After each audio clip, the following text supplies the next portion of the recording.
11th August Amudhan உள்ள வந்து rejoin பண்றதுக்கு, அதாவது சஸ்பென்ஷன் ரிவோக் ஆயிடும்ன்றதா ரீஜாயின் பண்றதுக்கு போறோம், காலேஜுக்கு போறாப்புல.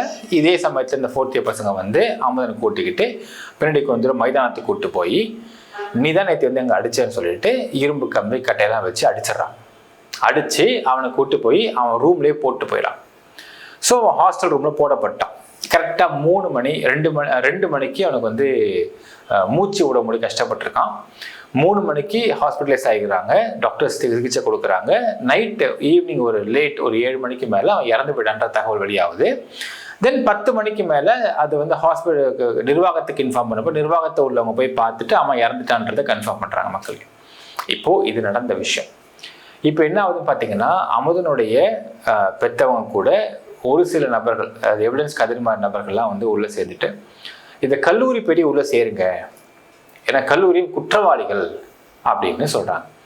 ஏன்பா குற்றவாளிகள் அப்படின்னா, இந்த கல்லூரியில் படிச்சுட்டு இருக்கக்கூடிய 20 பேர் சேர்ந்து தான் அமுதன் அடிச்சு கொண்டுட்டாங்க. ஸோ அப்போ கல்லூரி தான் இதுக்கு பொறுப்பு ஏற்றுக்கணும். ஸோ அவங்களையும் நீங்கள் வந்து அக்யூஸ்டாக சேருங்க அப்படின்ட்டு போராடிட்டு இருக்கிறாங்க. அது எதுக்கு போராடுறாங்க புரிஞ்சிக்க முடியுது மக்கள். ஏன்னா கல்லூரியை வந்து உள்ளே சேர்த்தா மட்டும்தான் பணம் கிடைக்கும்ன்றதை போராடுறாங்க, நிவாரணம் அளிக்கணும்னு போராடுறாங்க. இதில் மனசாட்சியோட பேசணும் சில விஷயங்கள்லாம். ஃபஸ்ட்டு மனசாட்சியோட பேச வேண்டிய விஷயம் என்னன்னா, அமுதன் எதற்காக அஜீஷை நைட்டு 11 மணிக்கு 21 ஜூலை கூட்டிக்கிட்டு வெளியே போகணும்?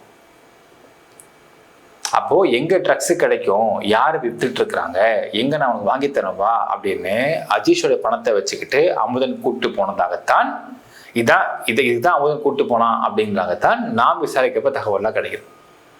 அப்போ இந்த ஒரு சம்பவத்தை வச்சு பார்க்கும் பொழுது அமுதன் நல்ல பையனா இல்லை எப்படிப்பட்ட குணம் உள்ள பையன் அப்படிங்கிறத அவன் புரிஞ்சிக்க முடியும்.